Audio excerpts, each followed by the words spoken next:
Hello and welcome back to the Prison Officer Podcast. My name is Mike Cantrell. Today I've got Joshua Ryle. He started off or has worked for the Tennessee Department of Corrections, the Davidson County Sheriff's Office, the Tennessee Department of Corrections, and is currently working at the Montgomery County Sheriff's Office. We met during some recent training and we had a talk, and he had some pretty cool ideas on, some of the stuff they were doing there, and I wanted to talk to him about it. So welcome to the podcast, Josh. Thanks, Mike. I appreciate you having me. Absolutely. This second season, I've been trying to focus a little bit more on training. I think that's one thing that all of us in corrections can improve on. And I think it's probably the number one most important thing that we can do for our culture and our agencies. So I'm excited to talk about that, but I always start off at the same way. I like to learn about the person I'm talking to. Absolutely. So if you can let us know where you grew up and, high school and stuff like that. Okay. Well, I'm originally from Dallas, Texas. I was born and raised there in the music industry, the country music industry. My father was an entertainer, or is still currently. And he got Interesting.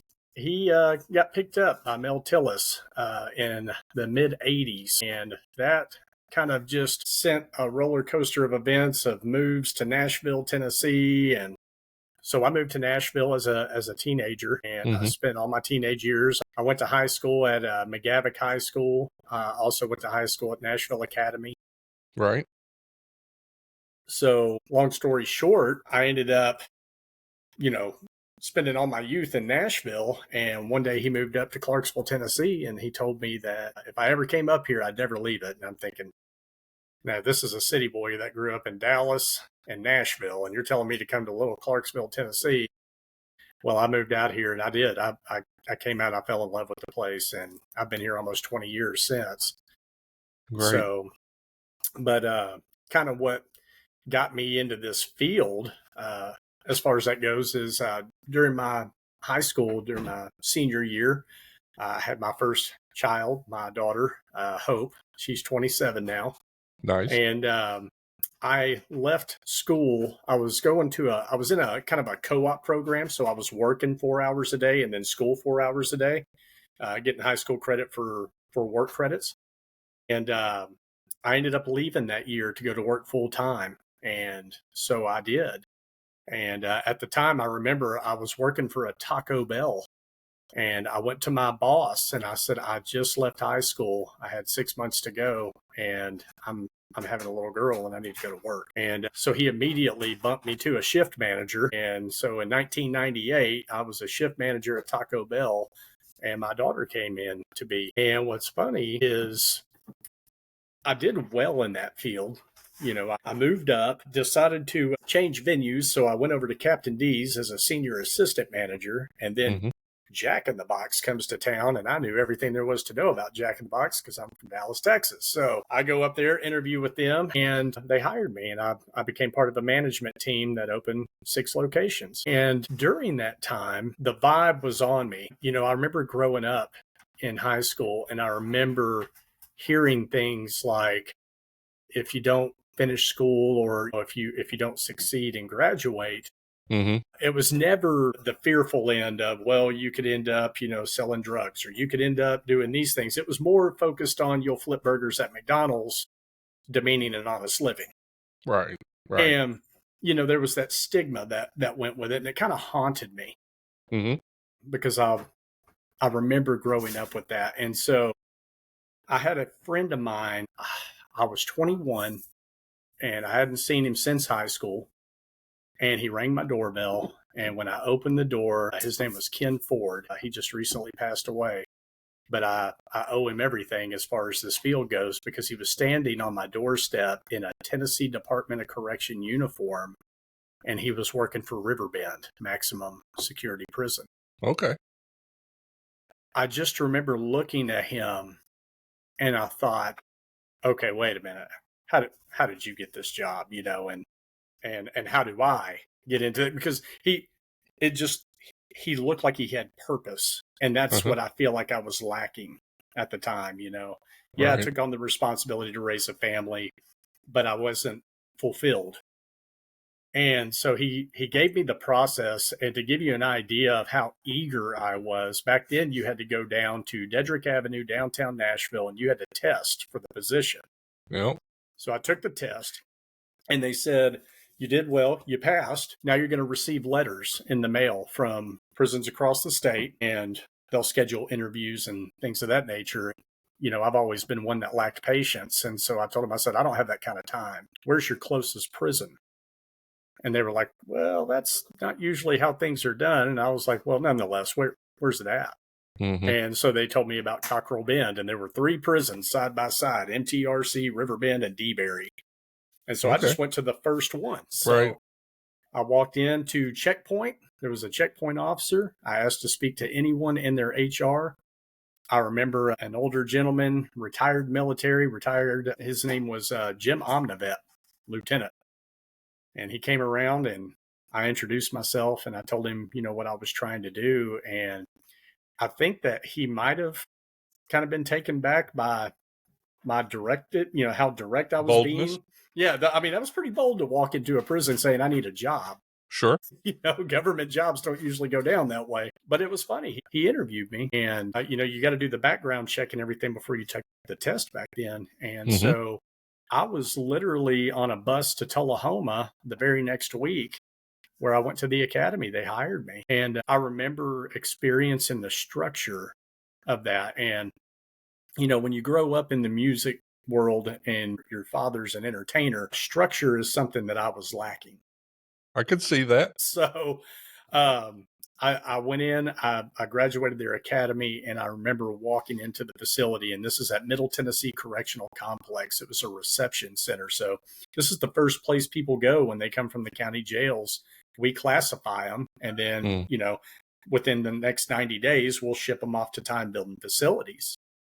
And I remember walking in there, and I was just all about it. I wanted to learn any and everything I could. And I was very fortunate that they threw every ounce of training. If I requested, they just gave it. Right. Back then, people who hired on, this is 2001 now, so we're talking almost 25 years ago. Yeah. We had a lot of retired military, a lot of older generation that were filling those spots. And so to get some, young kids our age coming in there and just eager to show up and just want to be a part of something, they were very receiving of that. And they really took care of me. And I was so taken back by them. I worked there for almost 4 years. And then I decided to head county and, try detention. And so that's how I ended up going to Davidson County Sheriff's Office. And I was with them for about 3.5 years. And I wasn't very career minded. I was money minded. So I was chasing who paid better, in my early 20s. And then I heard about the unlimited overtime opportunity at DeBerry Special Needs Mental Health Facility, level 4. Yep. And so when you come to them with 7 years experience, your post is the mental health unit. And so I was a set relief post within that mental health unit within 7 Charlie, Bravo, and Foxtrot. Right. And I gave them about 2 years of the mental health at that level. Was about all I could muster up. And it's a tough job. Yeah, it really was.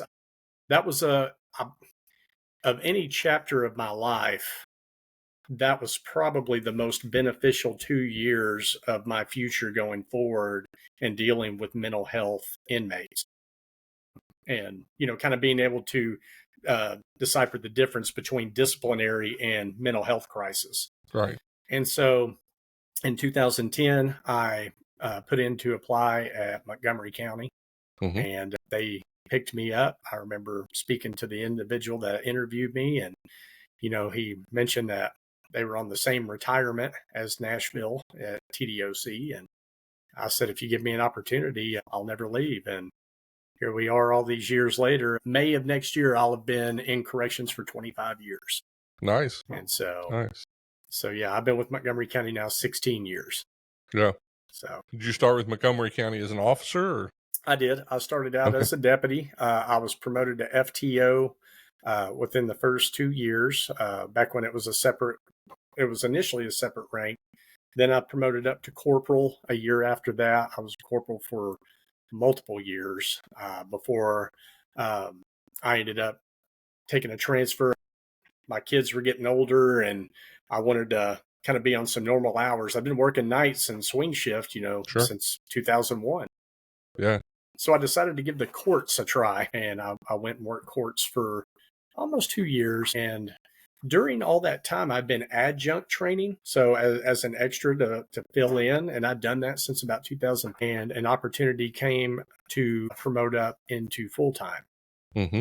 and that's what led us to where we're at today. And that's been almost 4 years. Cool. Cool. I want to back up just a little bit, and this is for Yes, my sir. own personal knowledge. I work with Command Presence, and we've recently started up the Correctional Training Officer program. So Yes. tell me about your FTO program. What did that consist of? What were the timelines? Because, as I went to study and started to build this program for Command Presence, I did some study across the United States. There is nothing written in stone anywhere. It is all over the place. Some of them, we're talking less than a week. We've got probably at the most I saw was 4 weeks, Mm-hmm. which is crazy when you think about the fact that to become a wildlife officer in Texas, Mm-hmm. you're going to go through a 15-week academy. You're going to go through an FTO program for 6 months, and you're going to take almost a full year of training to become a wildlife officer. But yet we're going to throw people in corrections just bam, bam, bam. So I'm interested, and this is on a personal note, but I'm interested on the timeline of the FTO program that you worked in. How did that work? Can you talk to me about that? Well, it grew substantially over the years. We've been very fortunate. The initial start is 4 weeks of initial training with me and my partner in training. I call her Action Jackson. Now, is this And after the academy? no, this is initial. So for Okay. for corrections, Institutional. yeah. And so they'll spend 4 weeks with us, and then they go into an FTO process of 7 weeks, where of course they're graded on a daily basis, observed, kind of polish up where we need to polish up, recognize the things that are going well until they have a formal graduation at the completion. And Are they so, staying with a FTO or a CTO that entire time? yes, Wow. yes. That 7 weeks with an FTO, that's not you don't find that everywhere. That's a pretty good program. Yeah, we've been very fortunate. Yeah. Yeah, we Wow. really have. So, you get in there and now you are the professional. What's the role? I forgot. I'm a training sergeant, so a Training sergeant in sergeant. the training division Okay. for the correction side under TCI, Tennessee Corrections Institute. And there's two of you working there at Montgomery County in that position? Mm-hmm. Okay. How many Yes, sir. officers? Or how many deputies? Or You would ask me that. just generally? I want to say just shy of 200. Okay.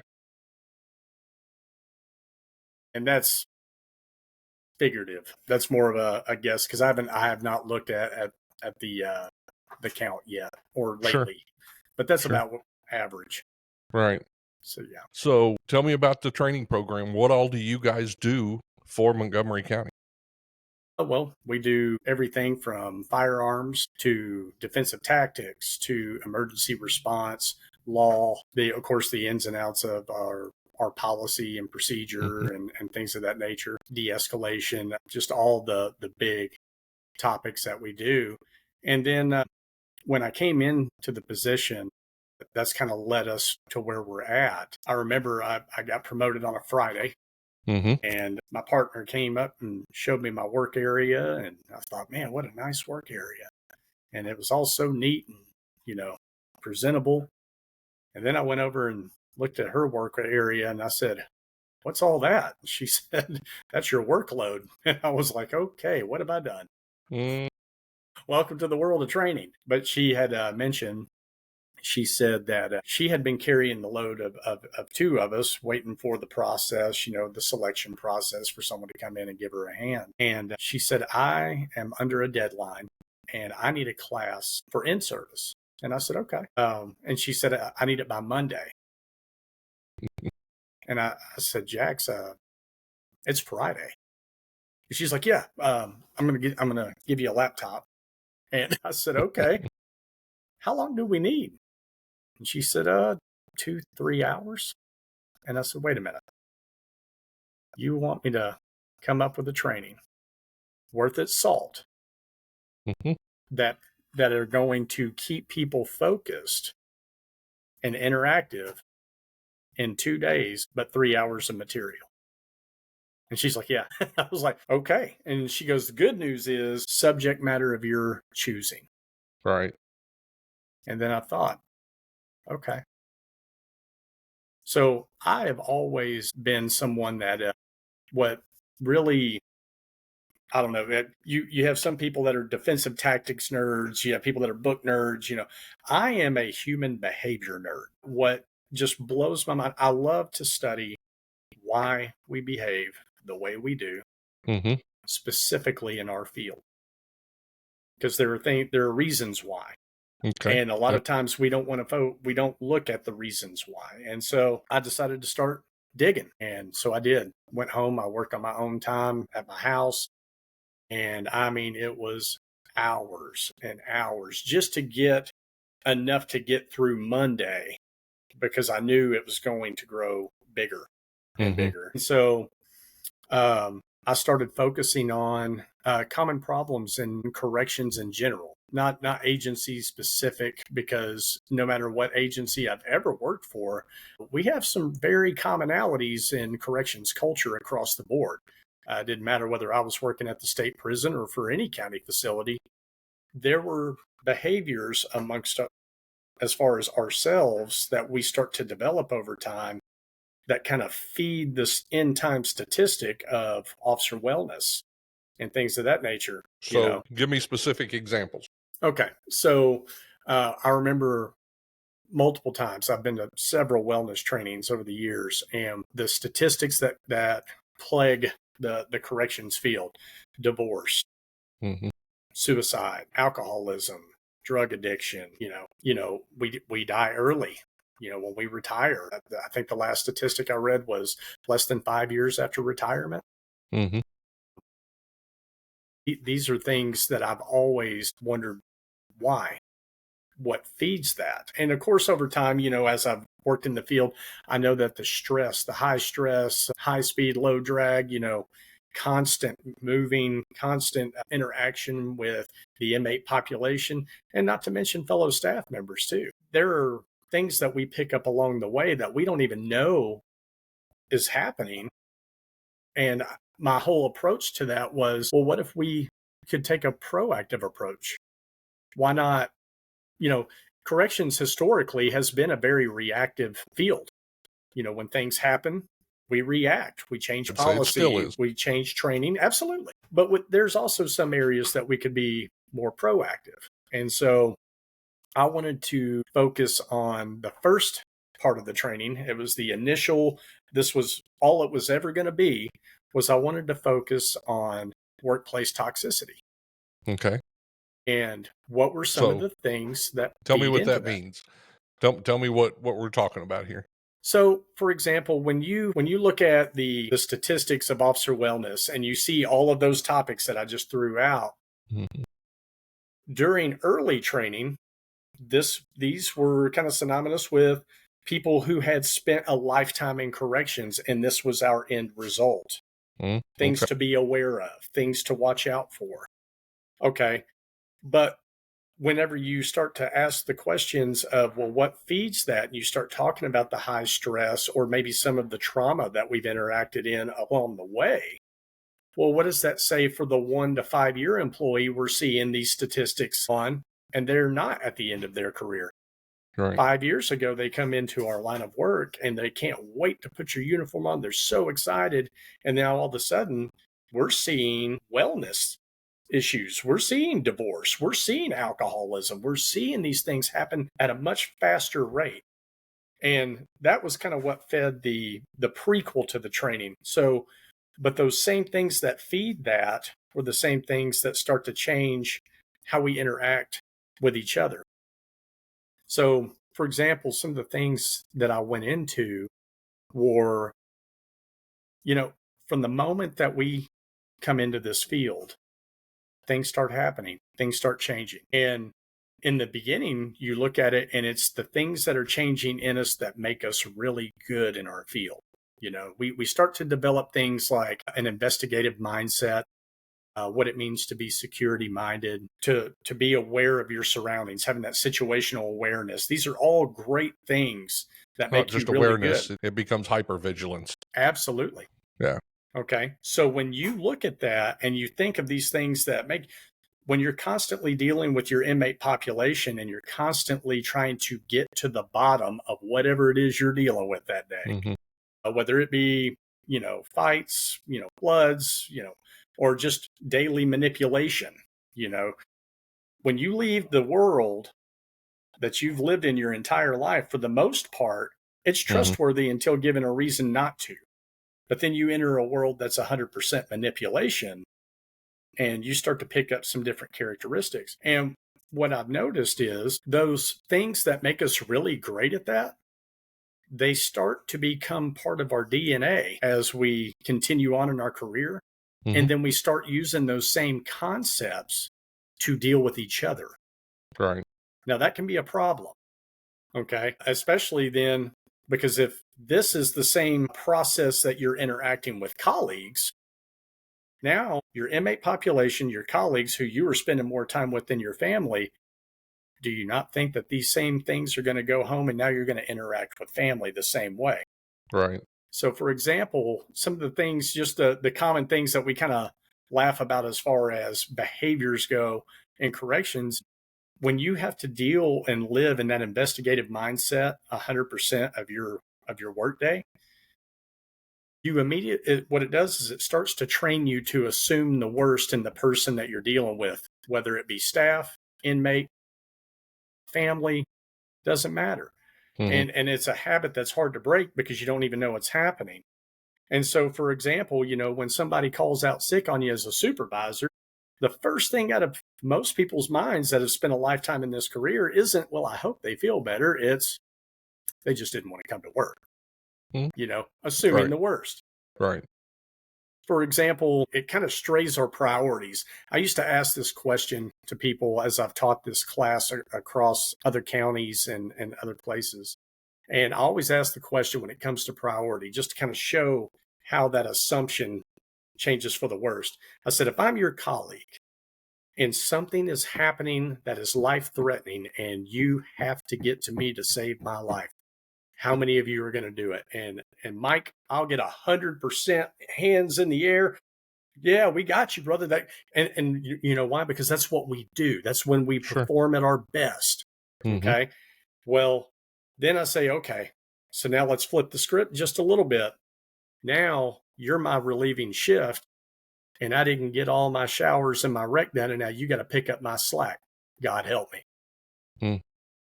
Right. Because it couldn't be because I got busy. It's because I had to be sitting around doing nothing because we're assuming that that's a performance issue. And there's always been very little forgiveness in performance issues and corrections because we don't have a lot of room for error. And so essentially we're saying, yes, we'll save your life, but we won't help carry the load. And it's funny to see that light bulb go off on people and they go, oh my gosh, I've done that. And what's funny is the whole time that we were putting this together, as I was sitting there putting in these details and looking these things up, I realized here I thought I was on a soapbox. I was guilty of every single one of them.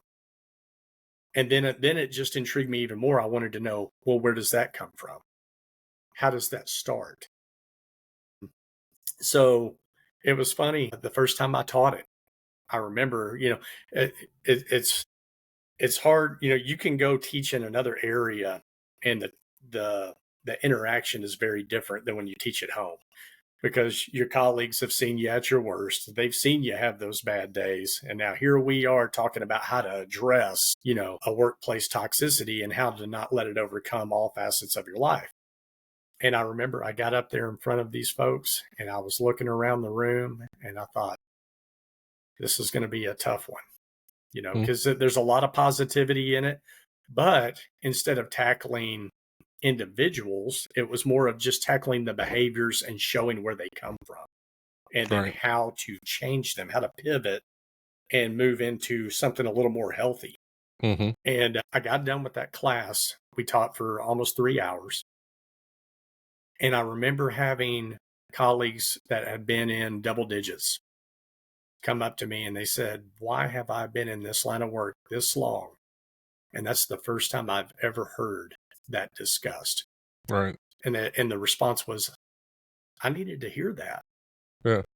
because I didn't realize those behaviors that I was picking up and talking about the topics of it, like negative filtering, Mm-hmm. self-sabotaging behavior, Right. where over time we learn to self-criticize instead of self-reflect. And, in dealing with the two, one doesn't allow growth and one does, Right. and Right. historically we dwell in our mistakes and that's what we do. We self-criticize, which is why that cycle just kind of keeps repeating itself.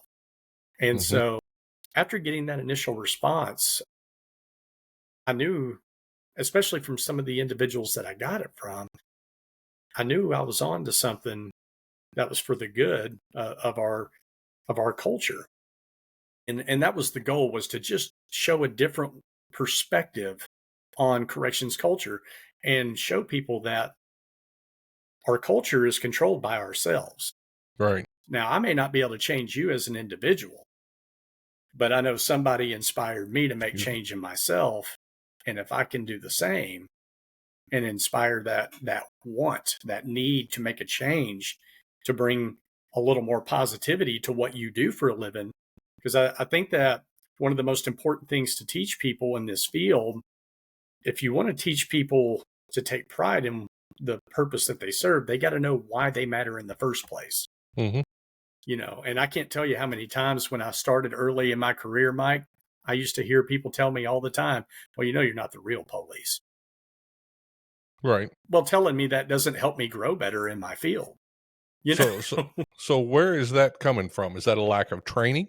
Is it a lack of leadership? Is it a lack of, where is that feeling coming from that, that you're not worth whatever, that you're not as, I don't know if I would call that a lack of anything. I think it was just historical corrections. I remember being 21 years old and having colleagues just say, all we are glorified babysitters. I used to hear them demean that. And that's culture. yeah, well, exactly. And so I wouldn't say it was like a lack of leadership or training.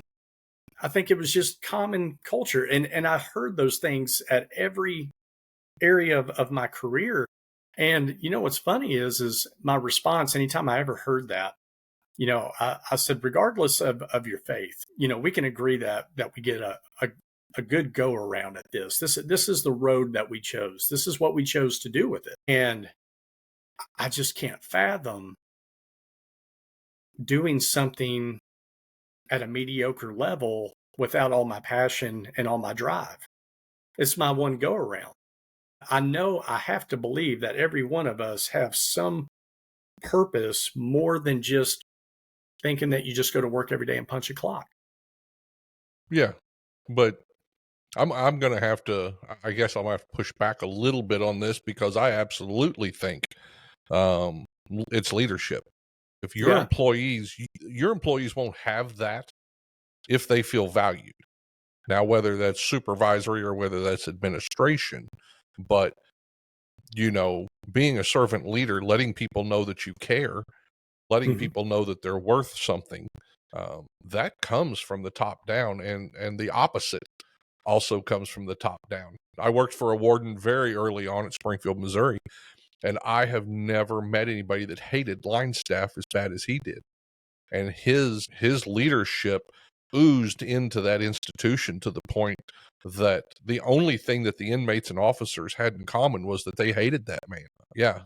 Well, and So I think I'll add to that too, though. If that's the culture that he came up in that field in, he wouldn't know any different either. You yeah, know what I mean? I mean, I guess. because, well, if you stop and look at it, I mean, if the culture never changes, and like I said, from '01 throughout my entire career, it's improved, but you still have those pockets of just folks that, and you're going to have them everywhere in every walk of life. But it seems like in corrections, it seems to be a little bit amplified as far as just the amount that you deal with on a regular basis. And now what's funny is when you see these folks come in, they didn't come in with that attitude. They came in ready and eager to take on the world. And after about 6 months to a year, we start to see these changes. And it's like, wait a minute, what's happening? There's something about culture that's affecting this, because they didn't come to us this way. But what it does mean is if they learned it, they can unlearn it. If you can learn Okay. that behavior, you can learn a better behavior. Yeah. Yeah. I ticked off a guy in a training about a month ago. Mm-hmm. Because here's what I told him about culture, because he Mm-hmm. was sitting in the back with his arms crossed while I'm teaching, and we were talking about a use of force, and in this situation, the sergeant had taken the time to pull everybody back out. We'll get our stuff in order, and now we'll go back in. I said, that's the safest way to do that, and he pops off, well, they should have just went in there and stomped him. They should have just. I said, whoa. I said, safety and liability, that's what we've got to take a look at. And he just kept going, and he started talking about culture. And here's what I told him. I said, if you don't like the culture, and I'll tell this to anybody in corrections anywhere, if you don't like the culture where you work, go look in the mirror. You're the culture. Every day you set an example. Whether you set a bad example or a good example is up to you. And that's for the staff. You're setting an example. That's for the inmates. You're setting an example. So I'm glad you said that. Well, I say that, Mike, because that's the response I give. As a matter of fact, even when I was at that last training with you in Nashville, yeah, yep. And when I'm talking to people that say they want a better quality officer or a better quality deputy, as far as the younger generation. And I don't know if you remember what I said at that event, but my response was, what behaviors are you giving them to emulate? If you want better, then you got to make sure that you're giving them something to be. You are the one that they mold themselves after, because you are the one they report to. And so if you're putting that out, you'll get a better quality. People are worth the investment, mentally and physically. It's not just enough to train the mission. The life lessons that we've learned over the years that maybe have been lost in technology times, well, then the onus falls on us that we have to be the ones to go ahead and give them those lessons to make them more effective at what they do and to help the mission. Right. And so I think the other thing that we need to take a look at when we talk about these cultures, when we talk about the grumpy bastard back in the corner, that just is mad every day, and I've worked with them too. It's like anything else in life. It's about whether you're a low-level leader as a supervisor or whether you're an administrator, it's all about expectations, right? It's about the expectations you set. If you walk into a housing unit and you got an officer working in there and those inmates are doing what they want, laundry's hanging off the wall, they've got their chairs pulled out, leaned back, watching the TV, that's the expectation that officer has for those inmates. And you walk in the next housing unit and it doesn't look like that. And that's because of the expectations. We have to, including those old grumpy people, we grab them by the collar, we pull them out of their comfortable grumpy place, and we set expectations for them, because they are a cancer. Yeah.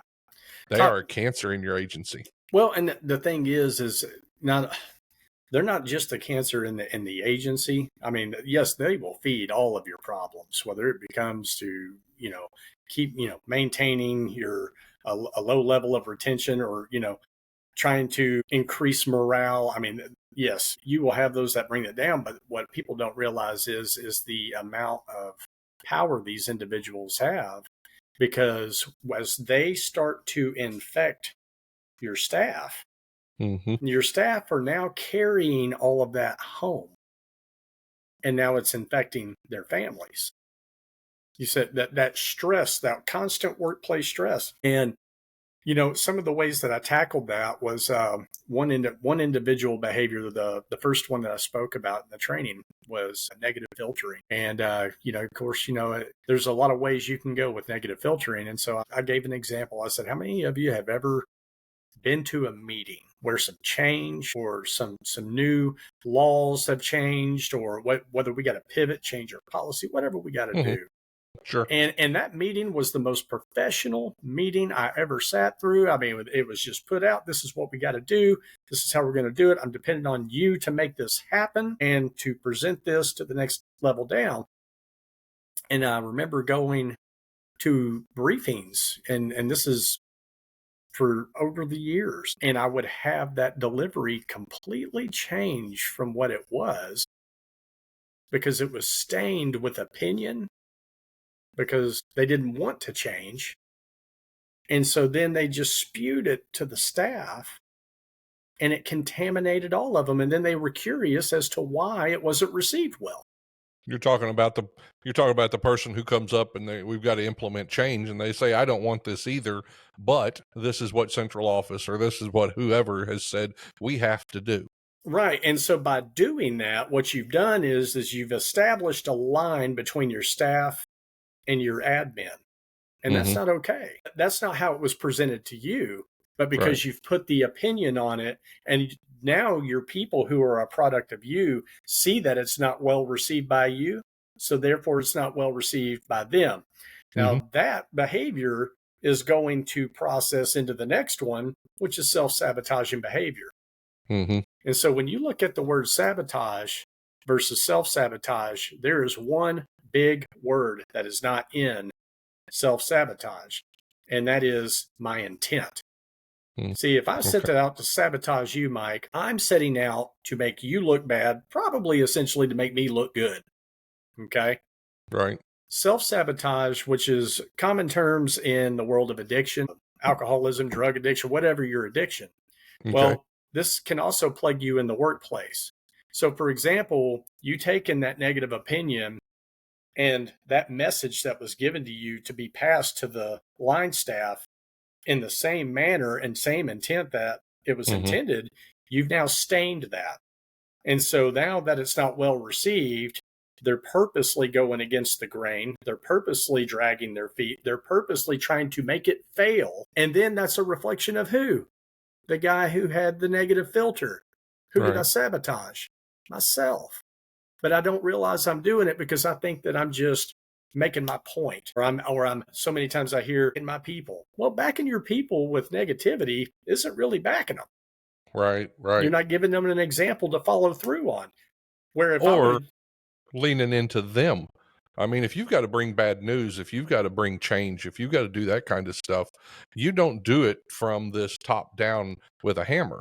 No. You go in there and you sit down with the people that you trust, the people that have influence inside your agency, your shift, whatever, and you talk to them about it. Well, how would you implement this? What does this look like to you? How can we make this work for everybody? Right. And then you let that flow back up. If you walk into meetings and that's the way you run stuff, which I've worked for them too, and we're going to do this and no more talking about it. I want to see this by next Thursday. You're not getting any buy-in. You have no influence, and it's going to fail. Yeah. Well, and you know, when we were going through those things, it was just funny to see the light bulbs go off. And I think that part of what made it well received was the fact that, you know, I went into detail of how I was totally guilty of those things.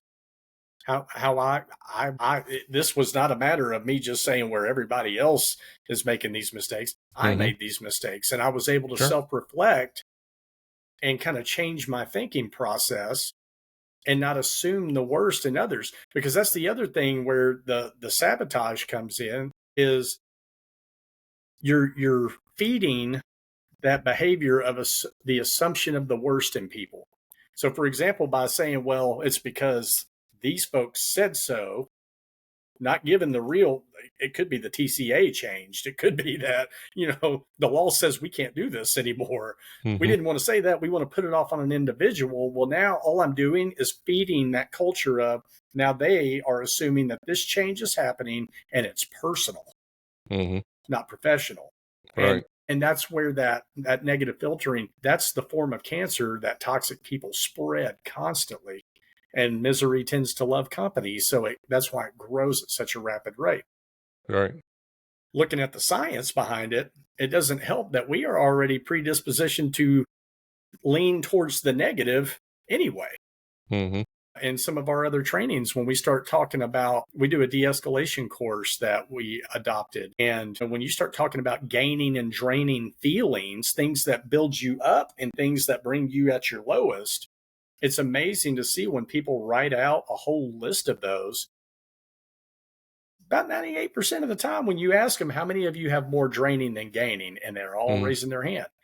Well, then, of course, we have some videos from some doctors that we play, and it talks about how we are already wired to lean towards the negative. We actually have more negative responders in the brain than we do for the positive, which feeds all kinds of behavioral biases like the negativity bias, the pessimistic, the hostile attribution, these things that commonly plague us in our field because we start spiraling down those behaviors before we end up either at the termination or the resignation. Right. And which is kind of what led into the beginning of that course. Remember, I told you we started with the one that addressed toxicity. I did a sequel to it that was for leadership and corrections. And then I did a prequel because I got a phone call. I'm getting a little ahead of myself. The Creating Change class got such a response that I'm going to back up here just a sec. I went to an instructor development. And while I was there, I was able to just speak on about 5 minutes of any topic I wanted. And so I spoke for 5 minutes on that class. And I had multiple counties out of that class request the training. And so I'll tell you a real treat that I got out of that. I was there with a gentleman named Solomon Holly, great guy out of Davidson County. And he called me out of nowhere. And he said, Josh, he said, I've been talking with Heath Kane. And Heath Kane was one of my mentors, Mike, when I was 24. Right. He was my training instructor at 24, and he is still at it and doing great at it. Well, they asked me if I would come back to Davidson County and teach that class. And so me and my partner, we loaded up. We decided we were going to go present it as a team, and we did. And I remember walking in that room, and I looked out at Heath and his fellow staff. And I remember opening up. I think it was probably the most meaningful opening that I could give for that specific crew. And I looked at Heath and I said, 22 years ago, I gave you a real raw return on your investment in me, because when I left, I was the epitome of everything we're going to talk about in this training. I said, but I want to let you know that your investment wasn't lost. I just had to grow up a little bit to know what to do with it. And so I said, I hope this makes up for it, Yeah. And so we went into it. The response that we got was phenomenal. At that point, we started gifting it to other counties. Counties would send their FTOs to shadow us, and then I would send the material home with them. Just, take it, let's kind of change this culture together. If we show people better ways to go about their daily and what their purpose is, then they should be able to walk out of here feeling a whole new level of fulfillment, because we're not focusing on all those things that feed the end demise, the statistics of wellness, And so when that started happening, I got a call from David E. Lola from Tennessee Corrections Institute. Yep. And he came out and shadowed the class in Montgomery County, and he presented it at the conference in Gatlinburg. And it did really well. And I remember the next year after that conference, he called me out of nowhere. And by now I've already done the leadership portion, and we've started running that for in-services, and we're getting really good response from that. He says, what are you working on right now? And I said, I'm working on a prequel to all of this. Okay. And he said, are you done with it? Or kind of give me an idea what it's on. And so I told him, I said, well, I want to start from the beginning, from the very beginning. So from the day that someone hires in, the course is called My First Day.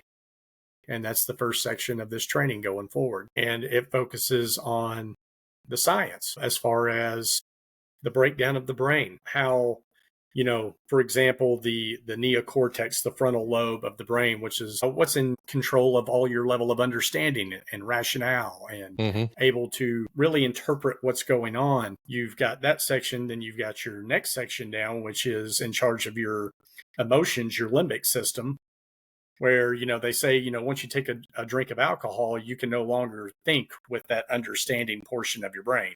You're immediately in that emotional state. And then, of course, the smallest portion of your brain, which is the amygdala, where you are geared. This is the response for fight or flight. Okay. Now, what people don't realize is from the moment that you step into those walls or the step into any facility or whatever, that's where we spend 100% of our day Mm-hmm. in that smallest portion. We are always ready for things to pop off at any moment, anytime, any place, anywhere, Mm-hmm. which is why when the things are hitting the fan, man, that's where we rock. That's where we perform our best because that's what we know exactly how to handle that. The problem with that comes there's a whole lot of daily interaction and communication that has to take place with each other, and Mm-hmm. we're all in that mindset.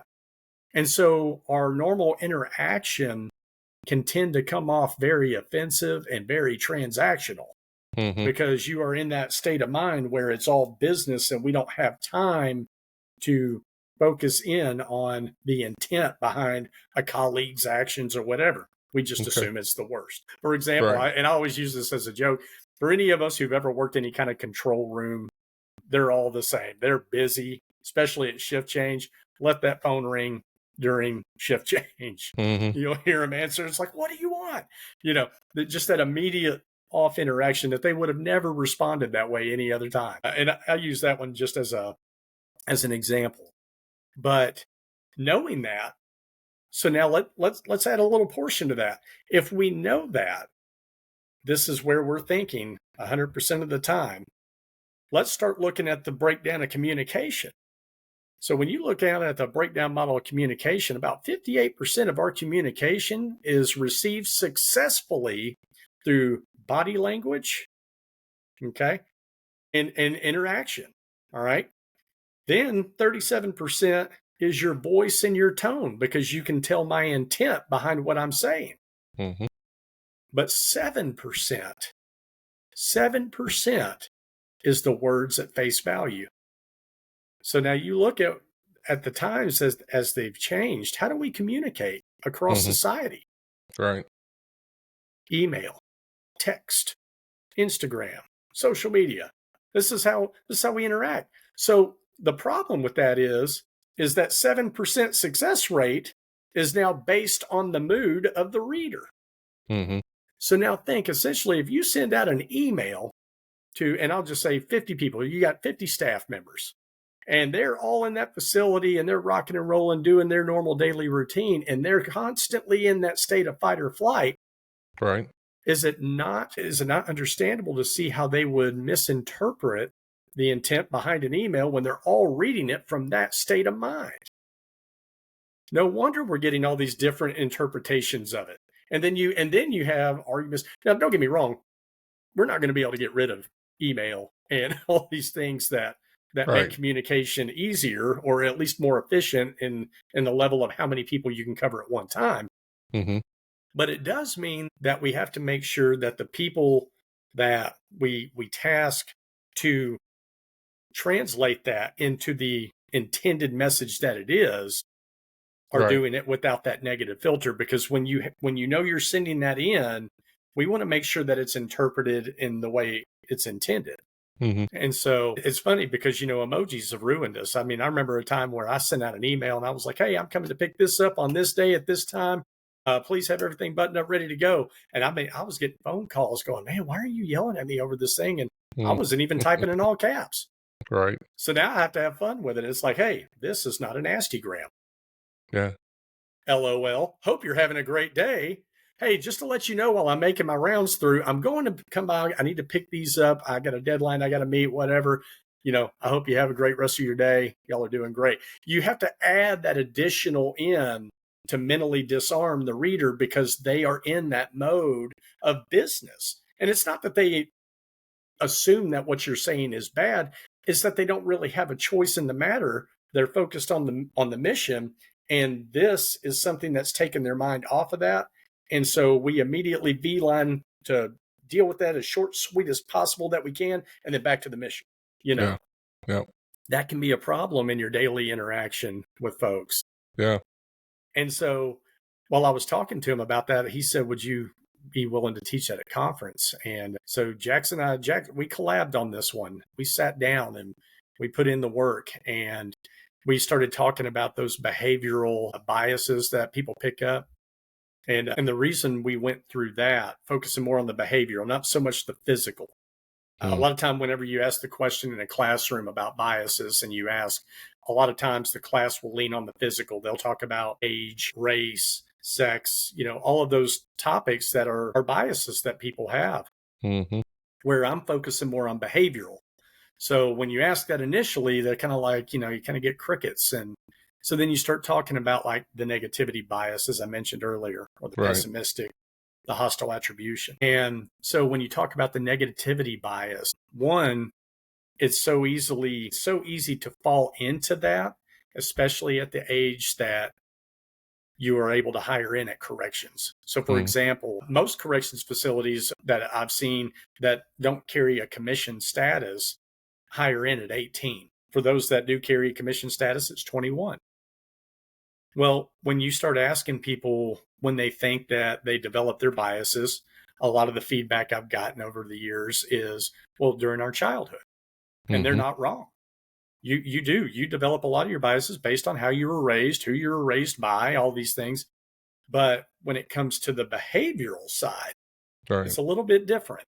So, for example, on the behavioral end, the average adult, and I say that adult, doesn't stop or is not fully developed in that frontal lobe, that neocortex, some at the age of 29. Well, that's where a lot of those behaviors are picked up. So we've all heard the saying, I remember hearing it growing up when I was a kid. If you hang out with a rough crowd, you become the rough crowd, right? Right. Well, so can you imagine coming in at 18, 21 years old and you enter a toxic culture and then your daily interaction with inmate population is what's shaping your ability to reason and understand. And so essentially the negativity bias trains the mind. Basically, the feeling of loss, you feel that at so much higher a level than you do of all that you've gained.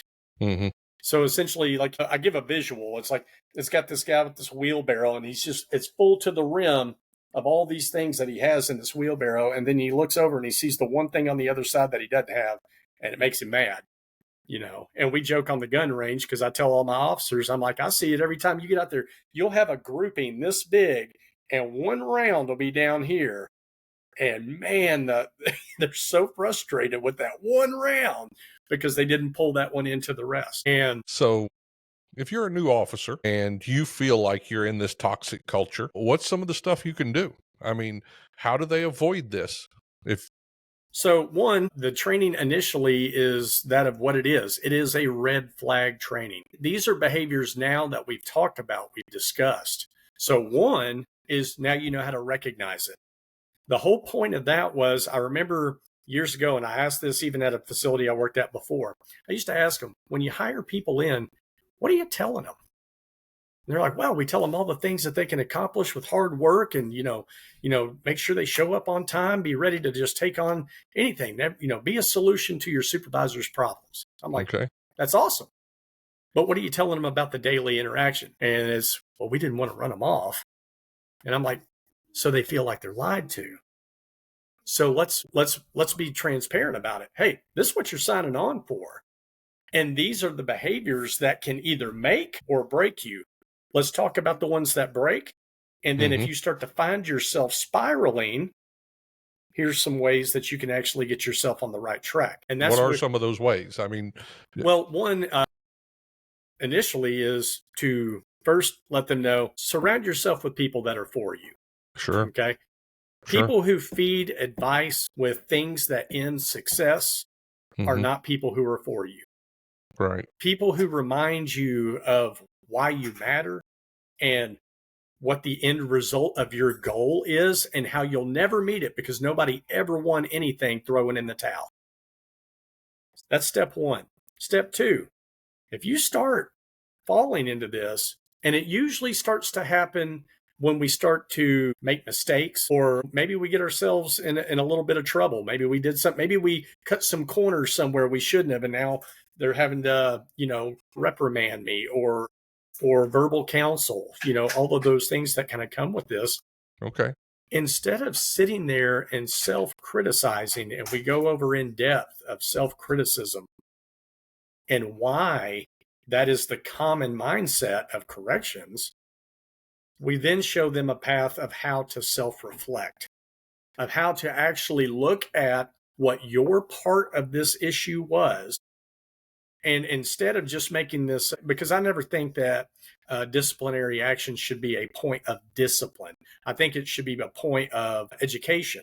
Yes, we have to do this to acknowledge the mistake made, but we're going to end this on the path to get you right. Hopefully. Exactly. And if you pave that path, one, you eliminate the possibility of them thinking it was personal because now you're there for their benefit. Mm-hmm. You still addressed the problem. You still did it with the way that you had to do it. But then you have to give them a path to self-reflect. A lot of people don't know how to self-reflect. And there's so many steps in that. Some of them are, to one, take a break from the circumstances, because when you initially get primed or when you feel threatened, you're already in that state of fight or flight. So at that point, you start to go into an overload. And so that's where we've seen people get so mad or frustrated, they just can't even function. You're having to walk them outside, let them get a cigarette or whatever, a Coke or whatever it is that their vice is, to kind of wind down. If you know that this is how people are going to respond, we have to teach them how to not focus on exaggerated thoughts. I give a prime example. I had a deputy call me one day, and they said, I need to speak to a lieutenant right now, right this very second. Mm-hmm. And I said, okay, well, hold on now. I said, have you had a chance to talk to your shift commander? No. I said, okay. Are you going to? Do they get a chance? I mean, because I'm not your shift commander, but you confide in me. And so I want to make sure I steer you the right way. So they're not even going to get a shot at this. I said, what does this have to do with? Is this with the shift commander? No, with a corporal. I said, okay, now we're getting somewhere. Have you had a conversation with the corporal? No, because whenever I did, he had that look on his face like, just get the heck out of my face, new guy. And I said, well, whoa, wait. I said, wait a minute. Did he say that to you? Well, no, but that's what his face said. I said, wait a minute. Did you just give this person a my face status? Are you kidding me? Just look at the mood and we just go ahead like his Facebook and put an emoji there and they're angsty today, Right. So I said, look, here's what you need to do. One, go home. Whenever you get home, at the end of your shift, take a night to process this. The next day, I want you to go to that leader and I want you to have a conversation. And I want you to tell them what you feel their delivery of whatever information was that got you to this point, how that impacted you. And I think you'll be surprised at their response. And so they did. They go and talk to them, and they came back to me and they said that was the best advice ever. Everything that I thought was the intent behind the message had nothing to do with everything that I added to it. And it was a means of encouraging that professional conflict where there's nothing personal. A lot of people think that conflict is not a good thing. Professional conflict is a good thing. It's how we solve problems. Absolutely. Sure it is. And so teaching these folks how to have that, because, communication across society doesn't encourage it. We communicate via thread or whatever posting I'm putting, and there's not really a whole lot of accountability. So when you start putting people in an area that they have to interact with each other, a lot of times with our younger deputies, they'll just recede back. They won't even interact. And some of them would rather quit because that's not being taught. And it's like, well, wait a minute, let's encourage it. Wow. That's how you're going to get to the bottom of this. And then we can put it behind us and move on to the next one. And so there's a whole 7-step process in transitioning from self-criticism to self-reflection. And then starting to focus on the things now and behaviors that build each other on a daily basis, like embracing each other's goals. Somebody comes to you and they say, for example, I used to hear it all the time when I was just a deputy. Deputy come in and I'd say, hey, what's your goal? I want to be patrol one day. Well, sweet. Let me show you how to get there. This is the mindset. be where your feet are, come in, be the best at this job. And that's what's going to scream about your performance when it comes time for you to move on to other things, as opposed to what I used to hear back in 01, 02, well, and all the way up until even the last few years. Some people were like, well, you'll never get there. I've been doing this 15 years. I didn't get there. Yeah. Well, also, but that person's not saying that they tried either. They didn't. Sure. If you tried, the laws of physics will tell you, as long as I keep moving in this direction, I'm eventually going to get there. Right. One of these days. And so just kind of teaching folks how to pivot that. Some of the other things too, people aren't interruptions. They're individuals that are seeking knowledge, and they can be, they can actually present opportunities to make some really good changes. So be available, Right. When these folks want to come interact and they come with initial issues or complaints, one, let's get them on the right track of that, because in the name of venting, if all you do is vent and there's never a solution involved, well, then is that really healthy? Right. You're not getting anything. No, because you're dwelling. You're dwelling in that process. And so talking about how to vent with a solution, because one thing I learned from being a leader is sometimes the best solution is that of the boots on the ground, because they are interacting on the regular basis. And so make sure that we're available. Make sure that they have the opportunity to interact in a healthy manner that actually feeds success. Yeah. As a leader, if the only voice you're listening to is your own, you're not leading. Yeah, absolutely. You're not leading. Yeah. And there's so many things that can be said to that. I always told people, when I would interact, and whether it be even just to sit down for 10 minutes and have a conversation about whatever it is that's on their mind. One of the things that I would hear is, I really appreciate you taking the time to talk to me about that. Or, I talked to other people and nobody's given me that advice. And I was like, and I said, then what does that say for who you surround yourself with? Go seek answers, fact find from people you know are going to feed you the information you need to gear you for success. Yeah. And if you do that, if you seek it, and that's how you get in front of that rumor mill of corrections. I tell people all the time, I am a rumor killer.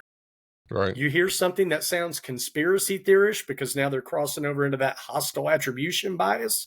That's what that mindset takes you. Everything becomes conspiracy. Right. And it takes away your ability to enjoy even each other's success. So somebody gets promoted. Oh, they only got that because they know this, or they only got that because of this. Well, no, they got it because it was their time and they worked really hard. But we're allowing that mindset, that hostile attribution bias, to just sabotage us. And then that becomes our reputation. And then we wonder why nobody wants to touch us. Yeah. Well, how come they're not picking me? Probably because of the attitude I'm emulating, that I'm pushing out. Yeah. I learned pretty early on watching when people didn't get promoted. You find out more about that person and the supervisor they'll be on how they handle the rejection than you ever will on finding, when they get promoted or accepted. Oh, yeah. 100%. And it blows my mind how people act differently. Like so some of the feedback that we got just from colleagues and then individuals that taught this at their agency was the ability to attempt to apply this to their lives. So they're actually taking active steps in how they interact. And so, for example, when I see colleagues they'll say something that's very conspiracy-ish, and then you'll see one of the others jump in and say, you know what?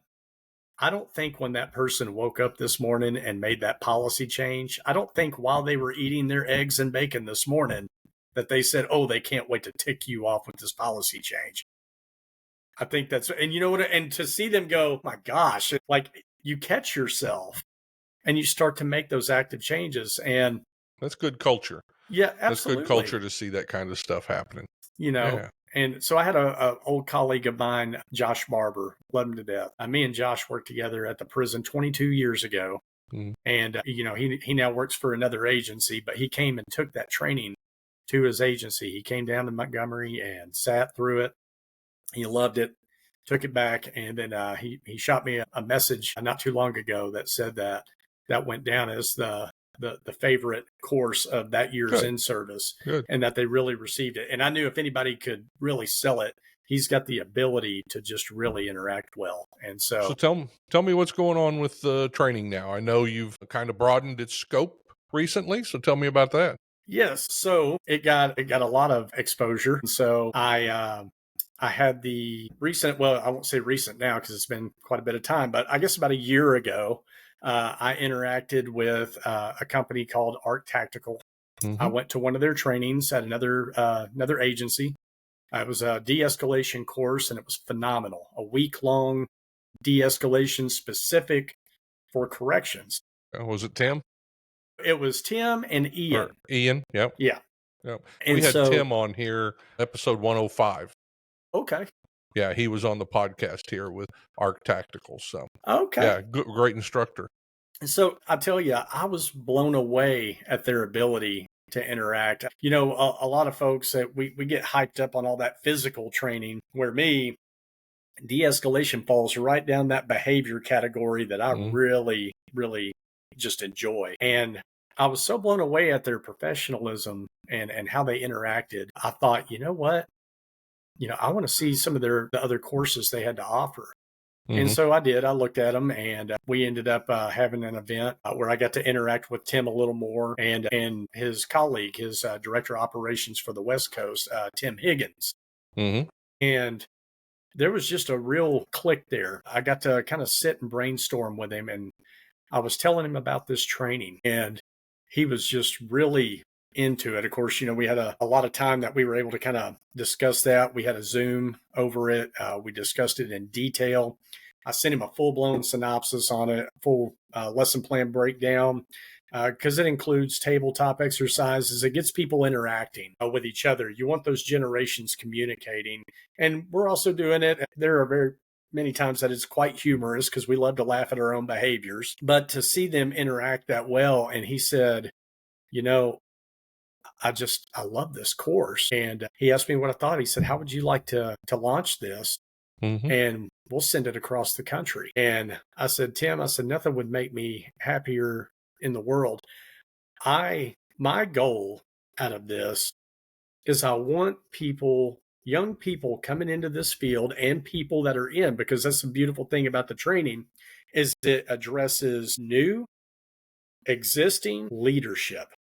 All three categories, all areas of your career from beginning to end. Right. And then how to not take it home, and ways to, if you start seeing this in your home, some ways that you can transition that out. Okay. And so I said, so if I can save them some of the grief and mistakes that I made over the year that I think really kind of robbed me of the experience because I didn't know how to process what was happening. If we can give them that on a proactive approach and start seeing the response, then we're giving them the tools to change that culture themselves as they move into those positions. And when you look at the end result, you're bettering your communication amongst your staff because we're getting a better understanding from all those generational perspectives, because we talk about all those things during those trainings. So it's interesting when you start getting multiple generations in and we start talking about the things about other generations that we find troubling. And in reality, you start to see a real similarity when you start actually putting those things to paper. And so anyway, they picked it up. And then on top of that, they've brought me on as a master instructor with them. And I'm going to start moving forward with them. And we're going to try to, change the culture of corrections from all facets, Great. From your mental to your physical. We want to be able to just go across the world. And right now we're in several states and a few countries. Cool. So I'll put the link to Arc Tactical on here in the show notes to make sure that everybody can get there. If somebody wanted to get a hold of you, what's the best way to get a hold of you? They can get a hold of me via phone or via email. I'll be happy to give both. My email is josh@arctac.net. Okay. And then my phone number is 931-624-4444. Easiest phone number ever. Perfect. Yeah, I'll get that put in the show notes.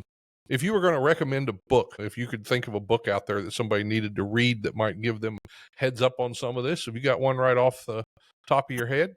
Oh my goodness, you would Something put that me meant on the something spot. to you when you were reading?